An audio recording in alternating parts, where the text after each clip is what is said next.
Sayyidina Rasulillah Sayyidina Muhammad ibn Abdullah wa ala alihi wa sahbihi wa man walah, amma ba'du. Alhamdulillah, syukur kepada Allah Subhanahu wa taala, di sore yang mulia ini kita dikumpulkan Allah Subhanahu wa taala dalam keadaan sehat walafiat, diberikan umur oleh Allah Subhanahu wa taala, diberikan taufik hidayah oleh Allah taala, sehingga kita bisa berkumpul di rumah Bu Wahyudin ini guna melaksanakan amalia kita, rutinan kita, yasinan sekaligus gabungan dengan yasinan di Komplek Mika Tamaria 3, dan itu juga hari Jumat biasanya. Karena kita semalam sudah di Mika 2, maka hari ini kita di Mika 3 dan digabung dengan yasinan kita di Mika Tamaria 2. Yang mana kita tadi telah membaca ayat-ayat Allah Subhanahu wa taala, membaca surah Al-Qur'an, yaitu surah yang paling afdal, yaitu hatinya Quran ialah Yasin. Yasin itu adalah hatinya qalbul Quran atau hatinya Al-Qur'an. Maka mudah-mudahan kita membaca surah Yasin tadi, semua hajat-hajat kita dikabulkan oleh Allah Subhanahu wa taala. Segala apa yang kita niatkan dikabulkan oleh Allah Subhanahu wa taala. Dan kemudian kita teruskan tadi membaca puji-pujian salawat kepada baginda Rasul sallallahu alaihi wasallam, yang juga itu termasuk amaliyah yang paling dipuji oleh Allah Subhanahu wa taala, yaitu bersalawat kepada Nabi Muhammad sallallahu alaihi wasallam. Mudah-mudahan dengan berkat kita membaca salawat kepada Nabi, maka semua kita, kampung kita, komplek kita diberikan keamanan, ketentraman oleh Allah taala, karena hakikat orang membaca salawat kepada Nabi Muhammad itu adalah mengundang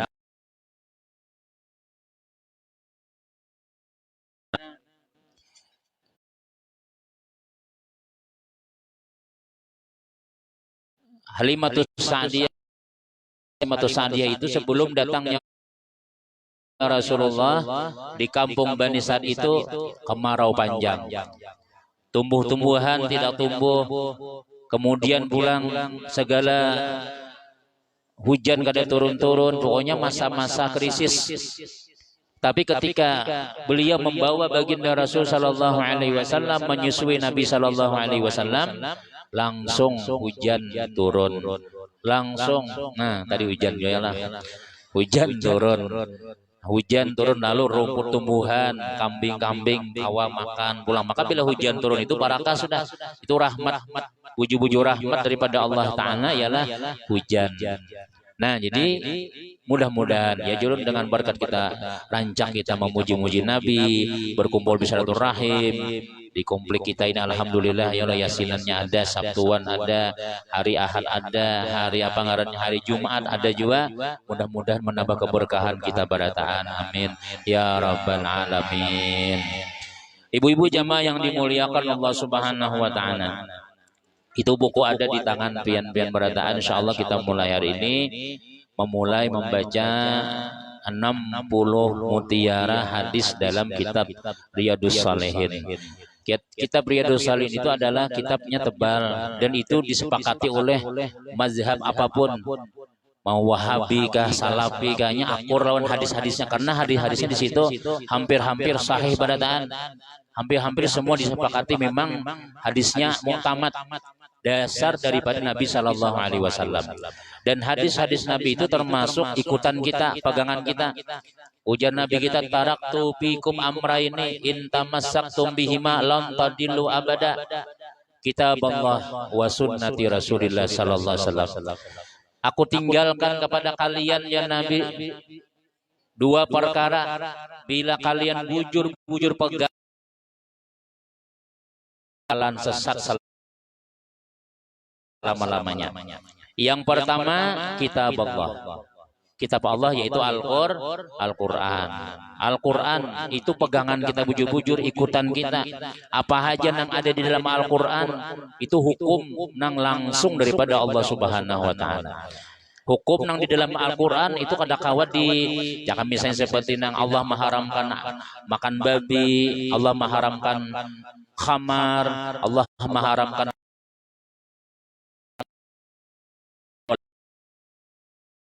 lagi ulama siapapun Orangnya kayak apapun alimnya, kada kau mau ubah hukum-hukum yang ditetapkan oleh Allah dalam Quran, diubah tuh kada kawa lagi sudah.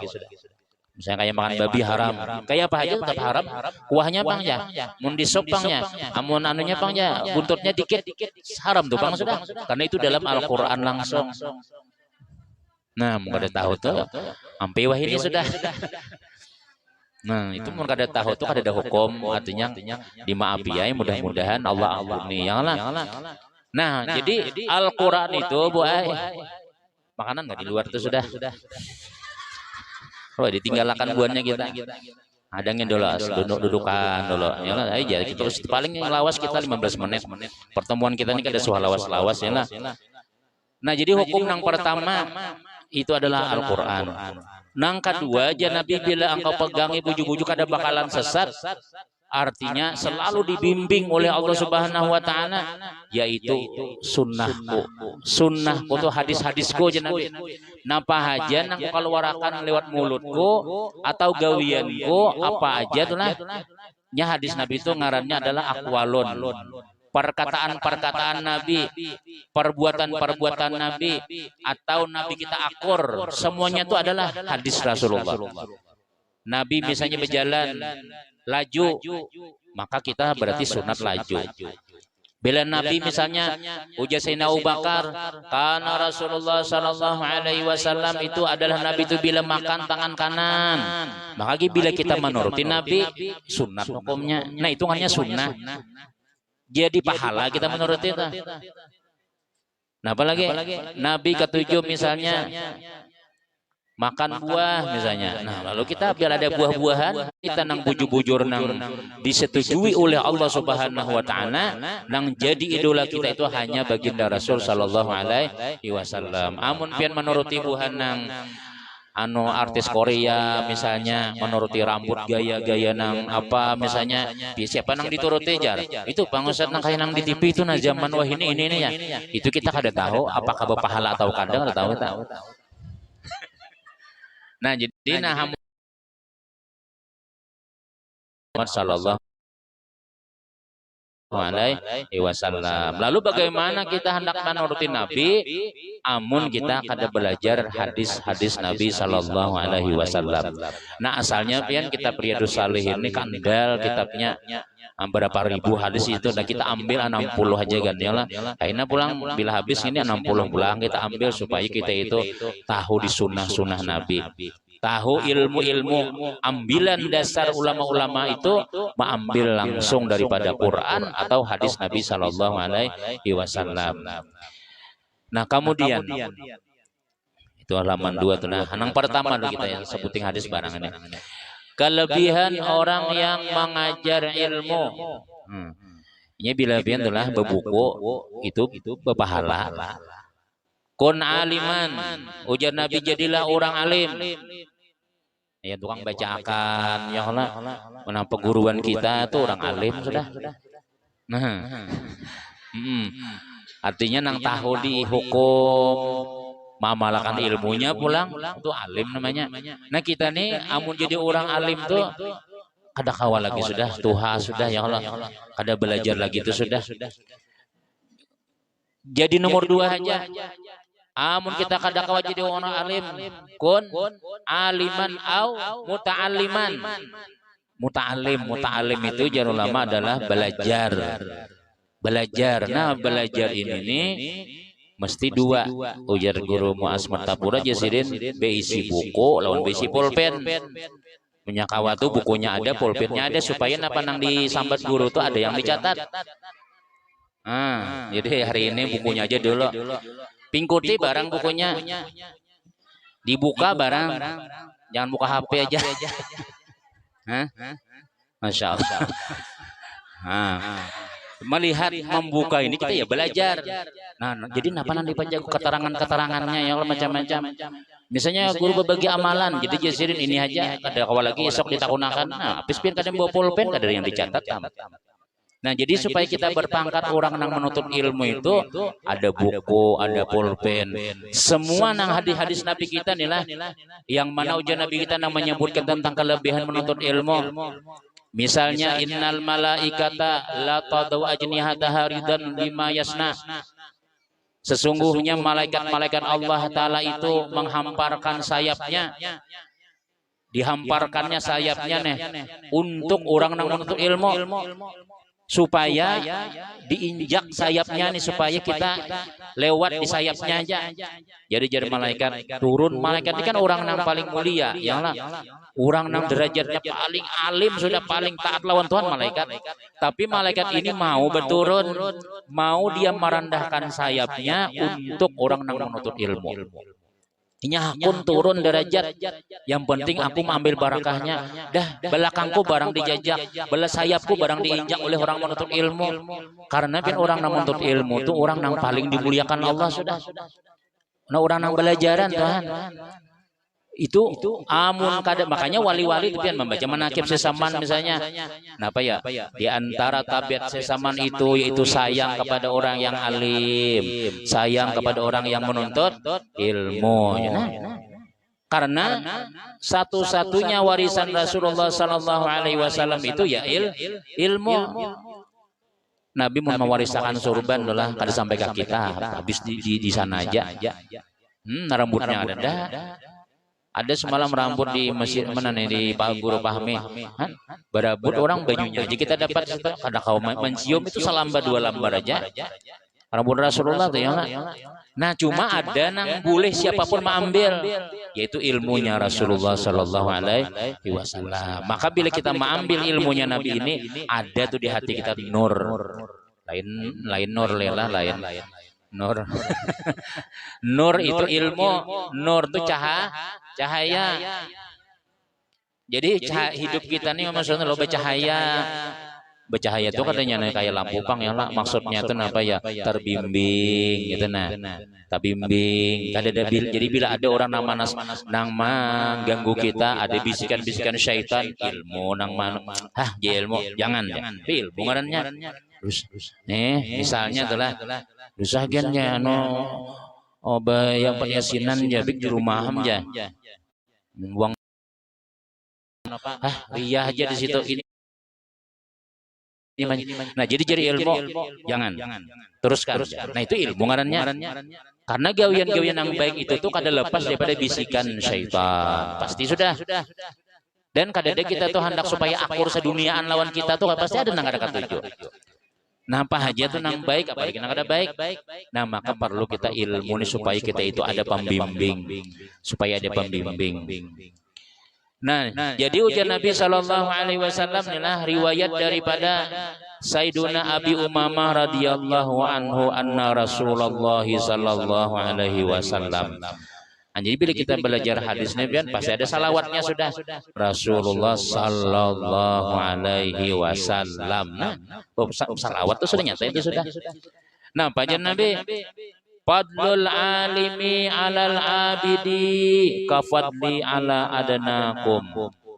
Summa qala Rasulullah SAW, innallaha wa malaikatahu wa ahlas samawati wal ardi hatta namlata bi hujriha wa hatal huta liyusalluna ala muallimin nasil khaira. Rawahu Tirmizi. Ujar Sayyiduna Abi Umamah radhiyallahu anhu bahwa Rasulullah SAW bersabda, keutamaan orang yang alim atas seorang ahli ibadah. Jadi Nabi membanding orang nang beilmu lawan orang nang katuju sembahyang. Nang mulai maghrib sampai isya kada berpindah-pindah pada sajadah sembahyang, bertasbih, sembahyang, bertasbih. Setengah malam misalnya bertahajud aja, itu namanya ahli ibadah. Tapi ahli ibadah ini kada bisa pengajian, kada bisa nuntut ilmu.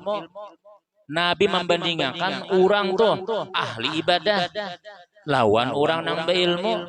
Itu je Nabi kita keutamaan apa ya, seperti keutamaanku atas orang yang paling rendah di antara kamu. Jadi kada ada dipandang Tuhan orang nang beribadah tapi kada beilmu tuh kada dipandang. Babahari kan ada kalau orang ini nah pengarannya rajin beribadah di hutan, kada mau 4 orang ada. Kadang mau orang kada cuma bila ada keperluan tulah ke pasar, bila ada keperluan tulah ke pasar. Puasa siang malam bertahajud, puasa siang malam bertahajud. Cuma si dini beisi anak onta seikong itu pernah dibawa terus kemana-mana, dimandi. Wahai orang ahli ibadah,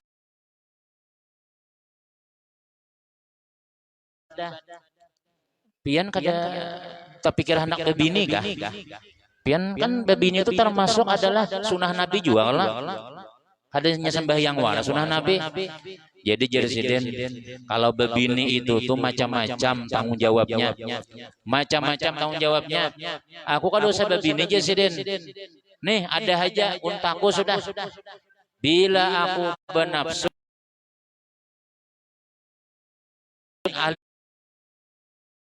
ibadah bisa jangan manusia ya Allah. Bila ulun dihandak lawan bibinian ada aja anak unta sudah diperkosa sidin anak unta tadi itu. Nah, pokoknya bila hendak burit unta tuh bang sudah mandai disayangi, kada disuruh bagawi, kada disuruh angkat dagangan, kada macam-macam disayangi bae apa. Nah, jadi jauh haram Pak ai, pian kada boleh itu. Sia-sia ibadah pian. Bezinah juga ngarannya. Dikira sidin kalau bila nangaran lawan bezinah itu lawan manusia, lawan binian aja. Kalau lawan kucing, kalau lawan kambing, kalau lawan unta itu kada. Nah, sekalinya sama, menang kayak itu juga dosanya. Menangis saya lagi sudah menyesal ada hasilnya beribadah tapi dosa sebenarnya digawe. Kenapa ya? Karena tahu beribadah aja kada menuntut ilmu. Tapi kalau kita nang berilmu ini ibadah biar sedikit itu besar harapan diterima Allah Ta'ala. Orang tulah sembahyang baudo tapi umpatan wudunya nih kada disuruh belajar. Rukun wudu berapa? Tahunya 7 kalau jar. Tapi bila nyabu udo melati orang bang basumuha dulu. Pian berniat aja. Berniat ay. Kenapa niatnya? Budo bang udah. Tapi kada belajar rukun wudu kada hafal, kada bisanya. Kira-kira aja membasuh tangan ini sunat kalau hukumnya lejar. Basuh talinga wajib jatah balik-balik. Itu wudunya kada sah. Bila wudunya kada sah, bayangnya kada sah juga. Nah itu jadi makanya kita tuh perlu belajar, perlu badadangar, yang lah biar ya sambil makan wadah ya, sambil makan ada yang lah belajar. Nah itu, ya bila orang belajarnya pian kali disalahan Tuhan. Tapi kalau kita ada belajar itu salah dua. Pertama salah, maka kedua ada belajar salahnya. Kalau orang mengaji itulah belajarinya lalu salah-salah membaca dua pahala aja Nabi. Pertamanya hakun belajar, nah kedua inya berusaha nak bisa tuh nah. Itu dapat pahala terus. Ada kita nih kan takutan berdahulu sudah. Jangan bisa aku jangan bisa. Tuhan sudah aja. Akhirnya kan bisa lagi nang bisa qul wallah tuh bang sebuting sudah. Qul wallah bilang baca Quran sebijian qul wallah 3 kali dibaca. Nah jadi jauh benar harga orang nang alim itu daripada orang nang ahli ibadah. Orang alim lan orang nang kada penyembahyang itu sedih pada kada orang nang penyembahyang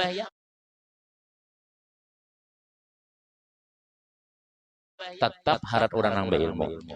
Melawan orang nang berdagang panggoran kada sembahyang macam-macam itu kan sudah dikisahkan lagi itu nyatain di bawah sudah. Nah, jadi kita syukur banget lah bila kita tuh ada ilmu nih. Ya. Nah, kemudian dikit lagi perasaan asal lawas pang sudah nah terus kemudian jadi makanya ulun tuh adanya hadis ini kan kada berarti lalu diarti supaya pian-pian tuh kaum bisa membaca kau menjaga juga maksudnya itu tahan. Nah kenapa ujar Nabi kita nih sesungguhnya Allah dan para malaikatnya Allah malaikat dan seluruh penghuni langit dan bumi siapa aja tuh makhluk-makhluk Allah Ta'ala nih sehingga semut yang ada di lubangnya ikan yang ada di laut mendoakan keampunan atas orang yang mengajar kebaikan atas manusia. Jadi orang nang mengajar tuh biarnya kada istighfar, biarnya kada sawat membaca astagfirullah sebelumnya ada aja minta ampun siapa ya? Seluruh makhluk Allah Ta'ala. Kalau hadis di sini gurunya aja yang dapat keampunan, tapi dalam hadis-hadis lain pokoknya orang alim lawan orang yang belajar, kedua-duanya itu dipintakan ampun oleh Allah Subhanahu wa taala. Nah, banyak lagi nang diampuni Allah taala dosa ini banyak lagi. Ada nang orang-orang nang dipintakan ampun oleh malaikat walaupun kita berdiam. Misalnya apa ya? Bila kita nih mulai maghrib sampai isya kada balik alih pada tempat duduk kita sembahyang nih. Itu ujian Nabi kita, malaikat mulai asa jangan batal aja. Asa jangan batal, asa jangan berpandai ke pengaruhan. Itu malaikat berdoa, Allahumma ighfirlahu Allahumma ighfirlahu, ya Allah ampuni dosanya, ampun kasih sayangnya dia sampai isya. Bila kita kada balik alih nih kecuali batal lah. Satu, itu dapat doa malaikat dua. Bilanya duduk sa pertama itu dapat doa malaikat, selamanya duduk di situ didoakan malaikat keampunan terus. Ini bila ada kipas angin berebut dibawa kipas angin, tapi ada jawaban yang ada kata kipas angin ya lah. Bila ada mau mutar kipas angin mati aja sih dena ada jawaban kayak itu. Ada tahu lu ada suapang biasanya tuh ada jawaban kayak itu ya lah. Nah, jadi pokoknya bila kita sepertama itu dapat doa malaikat memintakan ampun lawan kita. Nyaman aja kalau kita telah dapat tahu ilmunya nih. Amun kita kada tahu ilmunya, dikira istighfar itu astagfirullah 1000 kali saya baca istighfar jauh 20.000. Dikira itu aja. Sekalinya ada nang kita berdiam tapi orang minta ampun. Di antaranya kita nang bersalawat, duduk di pertama, kada berpindah duduk kita sampai sembahyang nang kemudiannya maghrib sampai isya dia aja duduk situ aja nah tasbih ya kada itu malaikat memintakan ampun juga. Nah, yang guring itu lain pulang nih kisahnya kan. Kisahnya tuh duduk baik berzikir walaupun berdiam. Tapi niatnya itunya menunggu sembahyang. Guring itu kan duduk lagi sudahnya duduk kisahnya. Nah, kemudian diantaranya lagi nang pasti nang nyaman itu biar ya duduk belajaran. Bila kita duduk menuntut ilmu, ya kah itu malaikat. Kemudian pulang nih seluruh makhluk nang sampai iwak nang ada di laut disuruh Tuhan beristighfar. Gasan orang nang duduk di majelis ilmu tadi itu. Namun kita yasinan ya loh mana sudah kita silaturahim, mana menyenangkan tuan rumah, tambah lagi kita diampuni oleh Allah Ta'ala, ditambah malaikat membaca istighfar. Itu luar biasa keuntungannya. Tapi kita akan bertamu lan pahala kita ini ketika kita sudah diumumkan orang di masjid sudah. Bila sudah inna lillahi wa inna ilaihi raji'un, hanya menyesal. Kenapa aku kada umpat, kenapa aku udah kada kawal lagi sudah. Maka kita syukur lawan Allah Ta'ala bahwasanya di komplek kita ada kegiatan ilmu agama jalan, yasinnya jalan, silaturahimnya, salawatnya, burdahnya. Mudah-mudahan semuanya mendapatkan keberkahan daripada Allah Ta'ala. Amin ya rabbal alamin. Amin. Bismillahirrahmanirrahim. Alhamdulillahirabbil alamin. Wassalatu wassalamu ala Rasulillah sayyidina Muhammadin wa ala alihi wa sahbihi ajmain. Allahumma anfa'na wa 'allimna ma yanfa'una wa zidna wa dzurriyyatina wa talam bizatana min ibadika salihin. Nas'aluka husnul khatimah wa na'udzubika min su'il khatimah. Rabbana la tuzigh qulubana ba'da idh hadaitana wa hab lana min ladunka rahmah innaka antal wahhab. Rabbana atina fid dunya hasanah wa fil akhirati hasanah wa qina adzabannar. Sallallahu alaihi wa Muhammadin wa ala alhamdulillahi rabbil alamin. Taqabbalallahu minkum. Taqabbal ya karim.